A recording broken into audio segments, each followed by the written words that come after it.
Welcome back to the Her Fertility podcast. I am super jazzed to bring you this episode. This is a candid conversation with a client, Chantal, who lived her entire life with PCOS. And after working with me, she is now pregnant. And I asked her if she would come on the podcast to share her story because there are so many women living with PCOS who, like Chantal, believe that getting pregnant naturally is not available to them. I would love for you to listen to her story, whether you have PCOS or not, because it is so encouraging. So here it goes.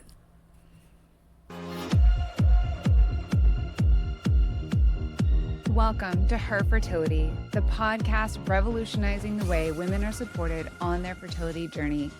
I'm your host, Jess Tims. With years of supporting women as a fertility doula, I've seen the emotional pain caused by infertility, including my own struggle with unexplained infertility. And I always knew there had to be a better way to support women with their fertility health and healing. This is the first podcast to combine the principles of spirituality and energy healing with the research-based fertility data to support you in a way you've never seen before.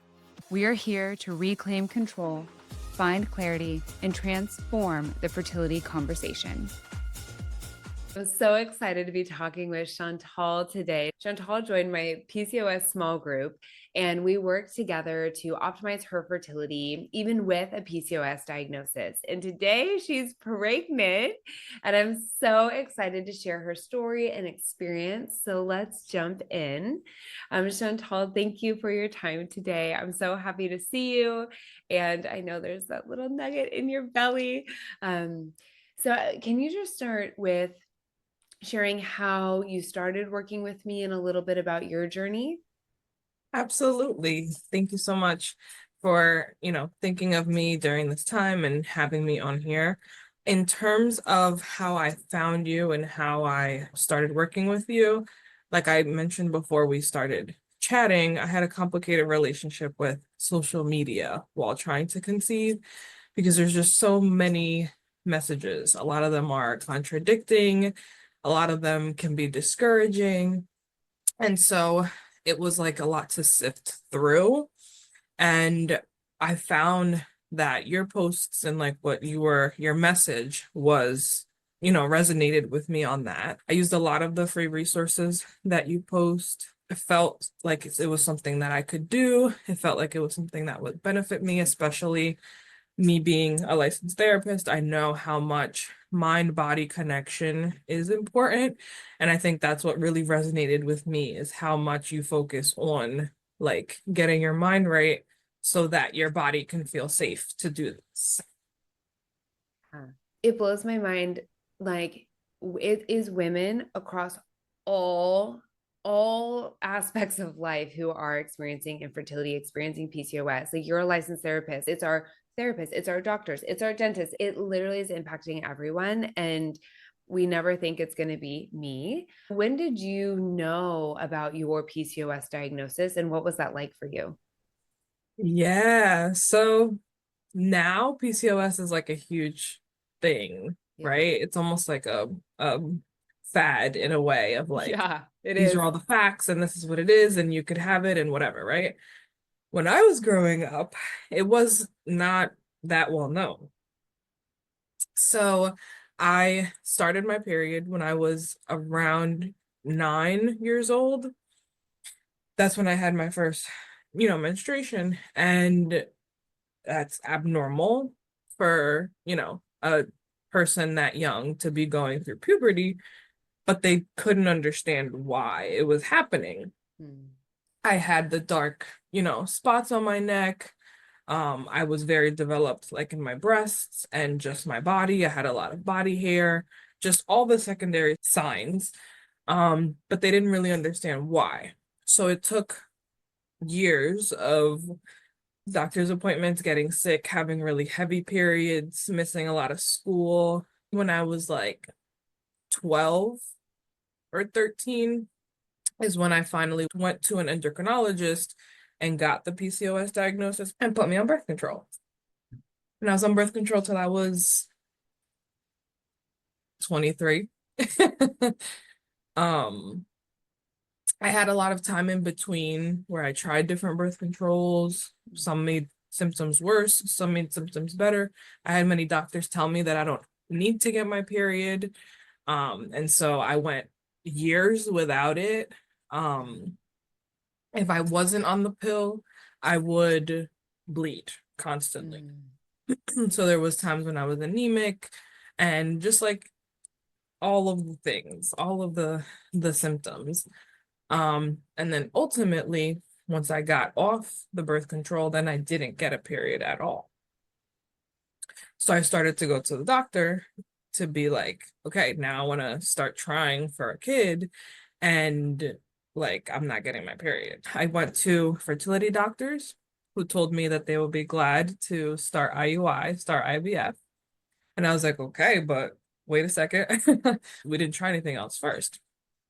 So that's kind of like when I turned to doing my own research and just trying to regulate the PCOS, hoping that that would regulate my period. Which I will say, Chantal, you were always your own advocate and you were always willing to like try the things and do the changes and the stuff that you needed to support your body. And obviously, like it worked, which is so beautiful. Yeah. And I realized after I had gotten the positive pregnancy test, I went back in my aura, like history, because I do have the aura ring. That's how I track my temperatures. And I did see a little bit of a pattern of the heightened temperatures of the ovulation, but I needed like the 6 months, 8 months of the data to be able to even see it that far back. So it really is like a shot in the dark. Yeah. But it worked. It worked. And I'll say, I don't know that it was a total shot in the dark. Like you were doing things to support yourself, right? Yeah, like absolutely. One thing that I will say made a big difference is, especially with dinner, I would always have a vegetable before I started eating. So a lot of times it was just like the mini bell peppers or whatever. I would have, even if it was like 3 bites, because I didn't feel like it that day, I would have that first because I learned that whatever you get first is what your body starts digesting first. And for us PCOS, insulin resistance especially, that can help with the insulin resistance and all that good stuff. Totally. So I think that was one strategy that for me made a difference. Another big aspect was working with you, and the mindset was like everything. I could take all the vitamins, I could do all the right things, have the perfect diet. But if my mind was constantly telling my body, like, it's not going to happen, like, it's a dream, whatever, then it wasn't going to happen. So for me, that was a really big block, was constantly, since I was 9 years old, constantly being told that I would need help, and that was a long time ago. So they would be like, oh, don't worry. By the time you're ready to have kids, technology will be so advanced. You will have no problem, like, whatever, things like that. So getting rid of that, undoing that was a big, step for me. And I feel like that really was the biggest contributor because I worked on my stress. And I think that also goes like hand in hand with the blockage because of the cortisol. One of the first things when you are in a fight or flight state, especially for a long time, one of the first things that shuts down is your fertility. Like your body stops, your ovaries stop sending signals, your brain stops receiving the signals, like it all just shuts down. And I think that was game changer for me. I think it was in your small group that we learned that. That was game changer for me to be able to understand like my body doesn't feel safe to be able to reproduce. And even in an evolutionary mind state, that makes sense. So that was able to help me be like, you know what? Maybe that's why, rather than the PCOS, rather than, insulin, rather than all these other things, maybe that's why my body is not doing this. So let me really focus on that. And I feel like, I don't know, that's what it was. Yeah, it's all connected, right? Mhm. And I say it all the time. Like your reproduction is the first thing to shut down. And the one thing you mentioned was the conditioning to be told like that you couldn't since age 9, which blows my mind. Yeah. And so, our mind, our subconscious mind's job is to keep us safe. And so it will Mhm. continue to try to keep us safe through things like doubt and all these emotions, right? And even though we know that, like we can know that about the mind consciously, to live it and to experience it is something different. And to like actively work through that on a daily basis. You are so strong and so brave to do that work. And I'm so happy that it is working for you and it's paying off. Yeah. That's so And cool. it's funny because I have a master's in clinical social work, right? So I literally know all about the brain, all about the body, mind body connection, etc. And still, it was something that I struggled with, even with all the education that I have. The practice and actually real life living it is just totally different because it is so powerful. And the subconscious mind is so powerful. And like I like the word you use, conditioned. Like I was conditioned to not trust my body. I was conditioned to doubt my body. And so to undo that, of course, is hard work. And so Yeah. I'm glad that, you are there to support me and others who want to do that. Thank you. Yeah. I am always blown away by the bravery that you had, because it's not easy. And so that kind of leads into the next question of would you recommend my services and working with me if somebody is on either a PCOS journey or an infertility journey? Absolutely. I think for me, it was PCOS, but there's a lot of other unexplained infertility. And I can only imagine, the unexplained aspect of it can make you doubt, worry, obsess over so many different aspects of like, is it my body? Is it my partner? Is it my environment? Is it work? Is it, like it's so hard to know. And it's something so particular. Like fertility and infertility is something that is very common, but also very unique in its own way. Like if you haven't been through it, you don't understand. You can't know.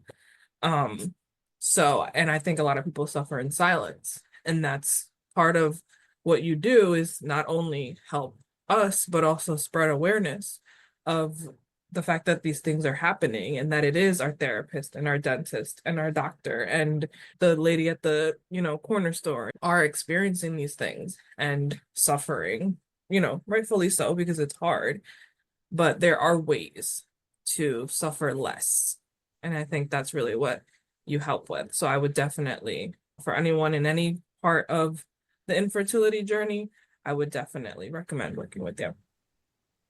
Like totally gonna cry. Thank you. I just like I just remember what it felt like, right? Like for me going through it and like I wasn't really brave enough to really look, right? Like for help.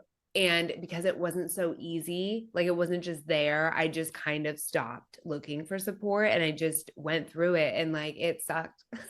Hmm. And so, I mean, even to give like an ounce of encouragement back, it just truly means so much to me. And it's exactly why I am so grateful to be doing this work. So, thank you for saying that. It means so much. Absolutely. Is there anything else you want to add? I think a good aspect of your work also is that it brings people together. Um, you know, like a lot of the times our partners are the only people who know what's going on and they can't understand it in the same way that a woman can. Or the person that is, experiencing the symptoms. So I think that is also an important aspect of it, of just like having like-minded people in the same room that have experienced whether it's the exact same things or at least similar things or similar feelings. And just having that like community support when you have someone who understands without you having to explain, it can feel lighter to carry. And so I feel like because you've been through it and you surround us with people who have been through it, it just makes it easier to carry that burden sometimes. That's such a beautiful way to say it. Thank you for saying that. Yes. Yeah. Thank you. And that's what I find, like, when you're surrounded by people who understand it because they're living it too, but it also takes a certain type of person to seek that out who wants the support and then Yeah. is able to support the people with them. Right. So it's just such a beautiful community. And so I'm so glad that you said that. And yes, that's the goal, right? Is like to be surrounded by other women who want the same things for themselves. They want support and they want to get through this a little bit easier at the end of the day. So Yeah, absolutely. It's not easy. No aspect of it is easy. And once you're pregnant, it doesn't just automatically all go away. And so it's like, we'll still have you for all of those different parts of the journey. And I think that's really important in general because it's more accessible than therapy. Not everyone has insurance and not everyone has access to all of the like professional resources, but you're still there providing, science-based, evidence-based treatment in a way that's helpful and accessible to a lot more people. yeah, thank you for saying that. Yeah, because it's really important. And I find, like, there are such great providers out there. Sometimes though it can be really intimidating. And so even as like a bridge, like if I can be a bridge for someone to a support team, whatever that looks like that would be awesome. And interestingly enough, when I found out I was pregnant, I hadn't gotten my period for 3 months. And so I was literally took the pregnancy test because I was going to call the doctor to ask them to send me the Provera, which is what I usually do to get a bleed. Yeah. So that was going to be like my last test before I called the doctor just to confirm, because they always ask you to confirm. And then I found out I was pregnant. So it never really regulated per se fully. Maybe that's as regular as I'll be. I don't know. But it wasn't like every 28 days, every 30 days. Like I didn't have that experience. And I'm still pregnant. So yeah, it's wild. And with other clients I've worked with PCOS, it's like there's no sense, but your body was trying, right, to like regulate. And in that, pregnancy can be achieved. It's just we have no markers, right? Like where with a normal cycle we would have these different markers with the cycle, but without it or without the predictability of it, like it's truly magic. So thank you. Yeah. Absolutely. Thank you. That's so cool. Okay. I could probably stop the recording, but have you ever felt called to support women on their fertility journey, but didn't know where to start? Maybe you've been through infertility yourself, or maybe you just know you're meant to help heal others. That calling is real. And right now, you can join me for a free webinar where I'll teach you what a fertility doula really does and why it matters now more than ever. You'll learn how to start and grow your own practice, even if you have no medical background, and why this work is changing the lives of women around the world. Save your spot now at herfertility.support/webinar, and let's create a wave of fertility support together.